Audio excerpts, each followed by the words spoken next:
ভেনেজুয়েলায় সামরিক অভিযান চালিয়ে দেশটির প্রেসিডেন্ট নিকোলাস মাদুরোকে বন্দী করার ঘটনাকে ঘিরে যখন আন্তর্জাতিক অঙ্গনে তীব্র বিতর্ক চলছে, ঠিক সেই সময় আবারও বিস্ফোরক হুঁশিয়ারি দিলেন মার্কিন প্রেসিডেন্ট ডোনাল্ড ট্রাম্প।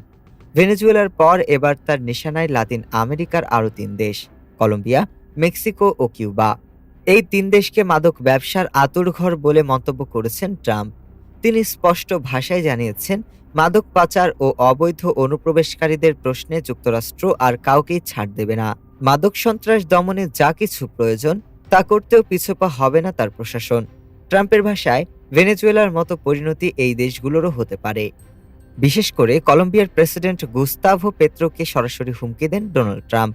তিনি বলেন, পেত্রোর উচিত নিজের দেশ সামলে চলা। এর পেছনে রয়েছে সাম্প্রতিক এক কূটনৈতিক টানাপোড়েন। শনিবার যুক্তরাষ্ট্র ভেনেজুয়েলায় প্রবেশ করে প্রেসিডেন্ট নিকোলাস মাদুরো ও তার স্ত্রীকে আটক করার পর এই অভিযানের তীব্র নিন্দা জানান গুস্তাভো পেত্রো। তিনি বলেন, যুক্তরাষ্ট্র ভেনেজুয়েলার সার্বভৌমত্বে আঘাত এনেছে।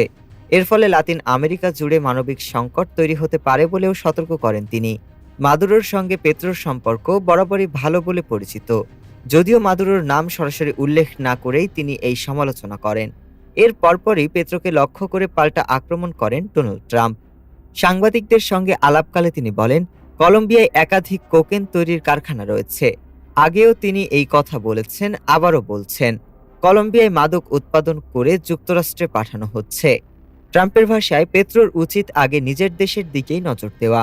মেক্সিকোর ক্ষেত্রেও একই রকম কঠোর অবস্থান নিয়েছেন ট্রাম্প। অবৈধ অনুপ্রবেশ এবং দক্ষিণ সীমান্ত দিয়ে মাদক পাচার নিয়ে মেক্সিকোকে তিনি বারবার সতর্ক করে আসছেন। যদিও ট্রাম্প দাবি করেছেন, মেক্সিকোর প্রেসিডেন্টের সঙ্গে তার ব্যক্তিগত সম্পর্ক ভালো। এক সাক্ষাৎকারে ট্রাম্প বলেন, তারা ভালো বন্ধু। তবে একই সঙ্গে তিনি অভিযোগ করেন, মেক্সিকোকে কার্যত পরিচালনা করছে মাদক চক্র। তার ভাষায়, ভেনেজুয়েলায় হামলা চালানো মানেই মেক্সিকোর প্রতি সরাসরি সতর্ক বার্তা নয়। তবে মাদক চক্র নিয়ন্ত্রিত এই দেশটির ব্যাপারে একটা কিছু করতেই হবে। ভেনেজুয়েলায় মার্কিন অভিযানের নিন্দা জানিয়েছে কিউবাও। কিউবার প্রেসিডেন্ট মিগুয়েল ডিয়াজ ক্যানেল বলেন, ভেনেজুয়েলার ওপর অপরাধমূলক হামলা চালানো হয়েছে।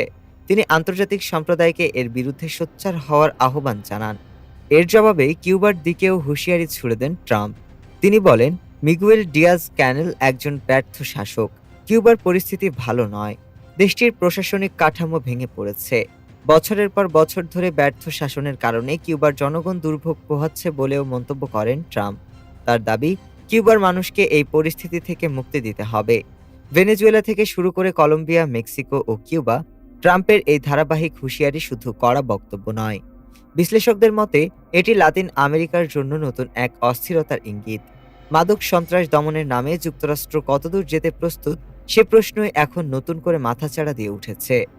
এই পরিস্থিতি শুধু একটি অঞ্চলের সংকট নয়, এটি গোটা পশ্চিম গোলার্ধের ভূরাজনীতি ও স্থিতিশীলতার জন্য এক বড় চ্যালেঞ্জ। ডেস্ক রিপোর্ট, আজ বার্তা।